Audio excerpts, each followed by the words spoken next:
एका आठवड्यापूर्वीच तिवसा रस्त्यावर एका ट्रॅव्हल्सने पेट घेऊन बेचिराख झाली होती. बुधवारी रात्री पुन्हा मजुरांच्या टवेरा वाहनाने पेट घेतला.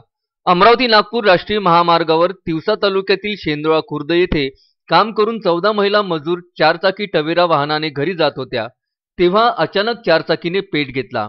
मात्र चालकाला सतर्कतेने लगेच सर्वांना जीव वाचवण्यात यश आले. चालकाने लगेच वाहन थांबवून वाहनातील सर्व महिला मजुरांना खाली उतरवून 14 जणांचा जीव वाचवला. मात्र यात गाडी जळून बेचिराख झाली. नांदगाव पेठ येथे सोफिया कंपनीत तिवसा येथील महिला रोज काम करण्यात जातात. यात काम करून सर्व महिला चारचाकीने आपापल्या घरी जात होत्या. अचानक चारचाकीने पेट घेतला. या चारचाकीमधून धूर निघताच चालकाने तत्काळ सर्व महिलांना खाली उतरवले. त्यामुळे या घटनेत कोणालाही इजा पोहोचली नाही.